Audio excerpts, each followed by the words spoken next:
The Baltimore Orioles made a huge move to go ahead and bolster their starting pitching depth as they went and acquired Jack Flaherty from the St. Louis Cardinals in the last year of his contract as they really make a push to try and win not only probably the most competitive division in the AL East, but also make the World Series and go ahead and win it as well. Now, Jack Flaherty hasn't had the same success he's had in the past when he finished top 5 in Cy Young voting and top 15 in MVP voting, but he's still been a solid pitcher. He's currently 7-6 with a 4.43 ERA. His WHIP's a little high at 1.55, but that's partially due to the fact that his BABIP is 3.45, so hitters are getting lucky when they make contact against his pitches, and that's just part of the name of the game. His walk rate is down by over 1 walk per 9, so it's definitely not attributed to that. It's just hitters are getting a lot luckier against his pitching this year. He's also striking out more batters. He has an 8.7 K per 9 ratio right now, so that's better than it was last year. He's definitely improved as a pitcher from there, but unfortunately, Flaherty hasn't been able to match those 2019 numbers he put up in his age 23 season. So now that he's 27, there's still a lot of time. He's still young. He's about to hit the open market at age 28 for next season. So there's a lot of potential for him to come back and be a strong starting pitcher. And Baltimore has been amazing at developing players recently, especially for their position players and scouting. So if they believe in Jack Flaherty, there's no doubt in my mind that he will be a better pitcher in Baltimore than he was in St. Louis. And we'll see how he pitches in Camden Yards in his next start. But I think there's a lot of potential for Jack Flaherty to be a dominant starting pitcher for the Baltimore Orioles and potentially lead them very deep in the playoffs and maybe even a World Series title. Before I discuss who the Cardinals got back in this trade, please go ahead and hit that subscribe button. You can by accessing my logo in the bottom right corner or with the title card that's about to pop up here in 1 second. You can hit both those and go ahead and subscribe or leave a comment down below and interact with other baseball fans like yourself. If you want more content like this, there'll be more coming out as the trade deadline now is closed and deals are coming in finalized, and as well as reviewing past trades and past prospects who are on the way up to the major leagues. Without further ado, let's go ahead and talk about the two players the Cardinals got back in this trade. The first player the Cardinals got back is Cesar Prieto, a 24-year-old infield utility guy currently at AA. He starred in Cuba's National Series for many years. He only had 6 strikeouts and 250 plate appearances in his last year in the Cuban National Series until he came over to the U.S. in 2021.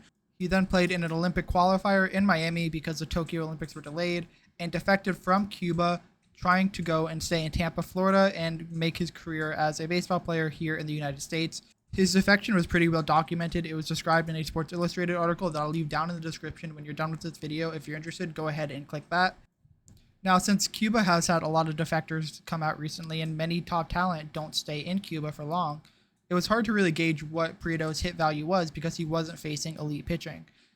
He came over to the U.S. and immediately was placed in High A Aberdeen for the Orioles and really impressed. He absolutely crushed it in High A, and it really seemed like the Orioles' investment of $650,000 in him for their international signing class was really going to pay off. He reached Double A that same year, and things cooled off considerably, but it's not something that fans should worry about. I've said it before in my videos, but the jump from Single A or High A to Double A is often seen as the most difficult transition in the minor leagues, aside from going from Triple A to the major leagues. So seeing some regression there isn't something to worry about, especially given that Prieto hasn't even had a full year in the Orioles system to go and make that transition, let alone a full year in the United States. It wasn't something that was really scary for a scout's perspective. It's really shown that it wasn't an issue in 2023.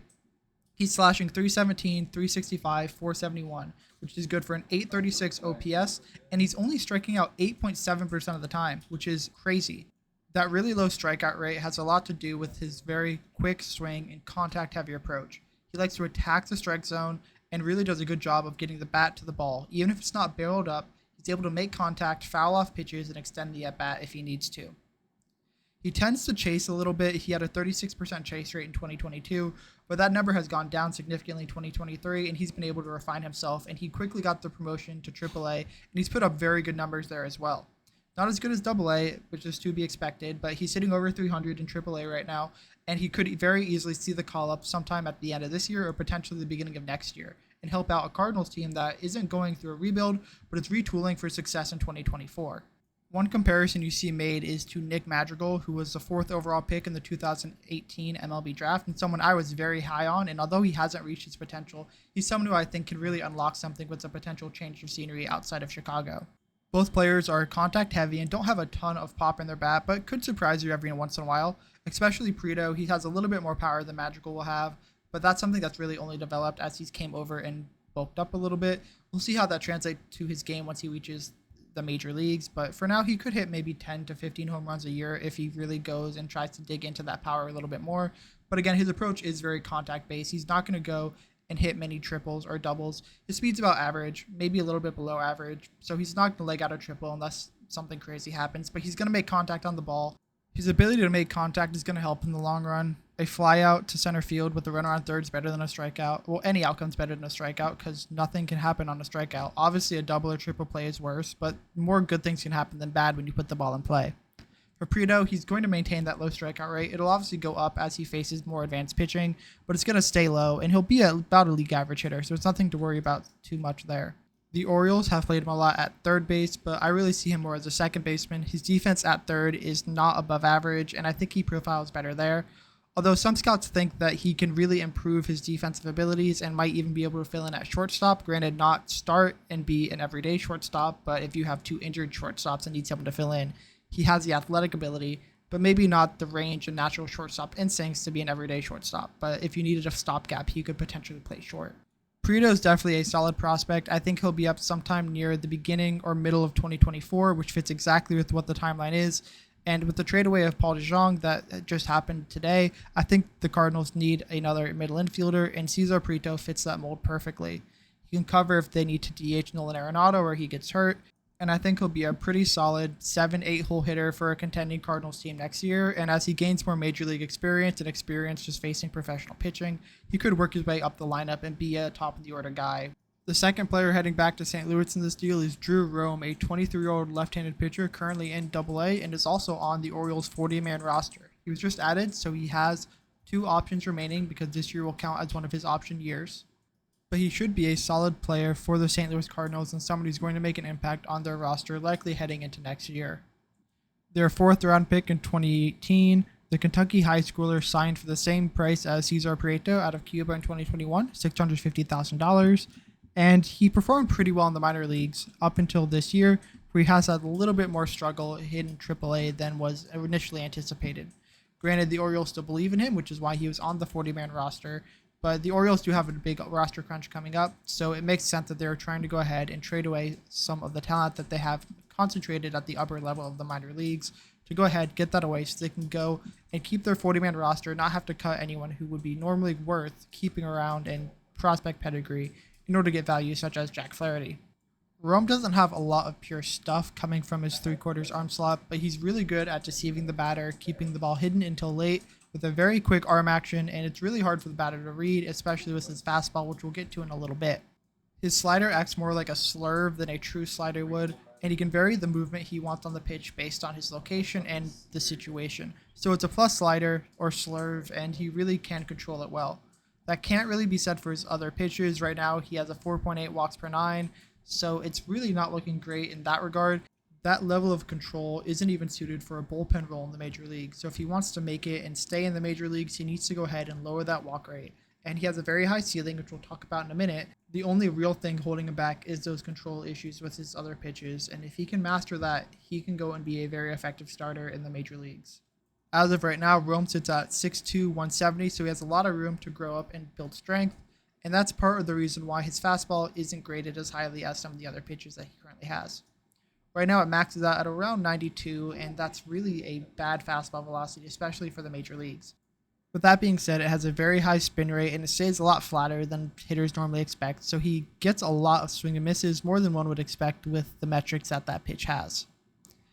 If he can build strength and add to the velocity, he could very easily reach his ceiling of a potential back-end number 2 or high-end number 3 starter in the major leagues. All 3 of his offerings, a changeup, slurve, and fastball, have the potential to be good pitches. Fastball less so, again, just because of that velocity. But he has the ability to have a nice 3-pitch mix. Nothing's going to blow you away, but he can dominate you with either 3 if he's really feeling confident on that day. And that's exactly the recipe you need for a guy who's durable and built to be a pitcher at the major league level and built enough to have a long workload as a starter. He's been really unlucky this year. Hitters are having a 391 BABIP against, which is very, very, very unlucky. And that's helped contribute to his 5.34 ERA, and it's part of the reason why his FIP of 4.21 is a full 1 earned run below what his ERA is. He striked out about 10.5 per 9 innings, which is definitely solid for a starter, and he's someone that could be knocking on the door of a major league appearance at the end of this year, potentially if the Cardinals are really looking just to see what they have, or towards the beginning of 2024.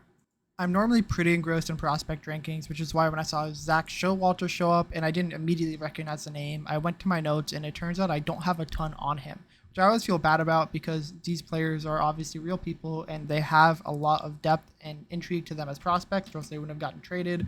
But I really don't have a lot on Zack Showalter, and a lot of industry sources don't either. If you Google his name, you're not going to see a lot that comes up. Based on the minimal film I've watched, I noted that I'm not a huge fan of his fastball. It reaches about 96 miles an hour at his peak, and it's nothing special. It can miss a bats every once in a while, but it's not a pitch to write home about. And his curve and slider are about the same. They're okay pitchers, so not going to win any gold medals, but they're solid offerings that he can use to throw off a batter. And before you ask, no, he's not related to Buck Showalter, the current manager of the New York Mets. He didn't pitch coming out of high school in 2022 to rest his arm, and he was the 11th round pick of the Orioles in 2022, the first pick of day 3, ironically, signed for $440,000, which is a decent signing bonus. Generally, the maximum signing bonus you can get on day 3 without a team eating into their cap for the first 10 rounds is $150,000. So the Orioles liked him enough to eat into that cap and sign him away from his commitment from the University of Southern Florida. So far, he's pitched pretty well in 20 and a thirds inning pitch. He has a 3.10 ERA, a 1.43 WHIP, and 25 strikeouts. He's had all of those appearances as a starter, only one as a reliever, so he's not going deep in innings. But he could be a guy that ends up being a 6-man who will go ahead and start on a day that you need a starter, or potentially be a back-end 5th guy for a rotation that really needs to have some depth after some injuries. He's not going to jump off the page, but he has the potential to show and really be an impressive guy. He has decent enough stats in single A right now, and he's only 19 years old. Might as well take a flyer on him, and the Orioles liked him enough to make him their first pick of day 3, so there's definitely some potential there. He's not a name Cardinal fans should expect to make the major leagues, and that's no disrespect to Zack Showalter. It's just high school pitchers are very volatile. He wasn't a high draft pick. It's really a risky group, and I wouldn't be shocked if he was just an additional little bit that the Cardinals were high on coming into the 2022 draft and wanted just to see what they could get out of him because he doesn't have a high value right now. Again, there's not much on him. I tried my best to find what I could outside of what I had already scouted ahead of the 2022 draft, but I didn't scout much because he had a pretty strong commitment to USF, and I didn't really expect it to change, and it did. And because of that, there's just not a lot on him. He has only a couple games under his belt, under 10 at the minor league level, and you're just not going to see a lot on him. Let's go ahead and grade these trades. For the Cardinals, I think they get an easy A. Flaherty was going to be a free agent at season's end, and he probably wasn't going to warrant enough to get a qualifying offer, so might as well trade him away, see what you can get. We saw the Tigers weren't able to go ahead and trade away Edgardo Rodriguez based on his no trade clause at the trade deadline, so at least the Cardinals got something, which is more than what the Tigers could say for Erod. I think Prieto and Rom are both people who are going to fit very well into their future plans, especially if Rom can work out those control issues. These are people who are going to make an impact in St. Louis in 2024, which is when they want to compete again next year. So these are people who can call up and make an immediate impact. I really like the additions. I think they could have potentially gone for maybe a higher upside guy in the infield. Maybe they could have been talking out Showalter and gotten someone like Connor Norby, who's kind of fallen off a little bit this year, but is still a highly ranked infield prospect who's fairly well blocked in the Orioles organization. But that's just my personal preference. I think Prieto and Rome are two very good players. Showalter is a fun little lottery pick who could turn out to be really good. There is some buzz on him on Twitter now that I looked it up. There's not a lot, but there are a couple people who say, this guy's actually pretty good. Again, there's not a lot of analysis, just saying he has a good fastball. He has some decent secondary pitches like the slider and curveball. But maybe there's a little bit of potential there. And if Cardinals can unlock something, then who knows? Maybe they go and really have a big impact on his development, and he turns out to be a very good pitcher in the future. I'll also give the Orioles an A for this trade. I think Jack Flaherty fills an immediate need as another starter. Their starters aren't bad, but if you looked at who was going into their rotation heading into the playoffs, I don't think it's anything that someone would be really scared of. And that's no disrespect to who they have. Grayson Rodriguez was a top prospect. He hasn't really been great in the major leagues. Kyle Gibson, Kyle Bradish, Dean Kremer, Cole Irvin, they don't really jump out of the page at you as people who are going to beat you in the postseason. Jack Flaherty has the potential to be a number 1 starting pitcher in the league. He's shown that in 2019, and granted, that's 4 years ago now, but he's shown it, and he's still very young. maybe the Orioles unlock something and he becomes a dominant starting pitcher that wins the Baltimore Orioles a World Series. I think it's a big sign that they were able to get the best player out of their division who has been traded. I think, in my opinion, he's slightly better than Aaron Savale. Maybe the value is a little bit different because Savale has those extra years, but I think Flaherty's a better pitcher, and he can contribute into the postseason run the Orioles have now without compromising too much of their future depth. I think Prieto is going to be someone who would have been phased out of Baltimore. He has a lot of potential, but there's just too many infield prospects in their system. There wasn't any space for him. And Drew Rome is someone who just doesn't fit into the Baltimore Orioles plan right now because they have so many people in the upper minors. They're going to have a 40-man roster crunch. He's already on there. Ship him out to a team that will use him next year and could potentially fill that role a little bit better. So thank you again for watching. Again, please go ahead and hit my logo in the bottom right corner to subscribe. And after you do that, go leave a comment down below. Talk about what you think of this trade and let me know if you would have done anything differently. Hopefully this trade deadline was fun for you. Hopefully your team did what you wanted it to do, and hopefully it pays off for the best for them in the long run. We'll look forward to more trades happening after the season is over, and hopefully your team goes on to either win the World Series or get the #1 draft pick.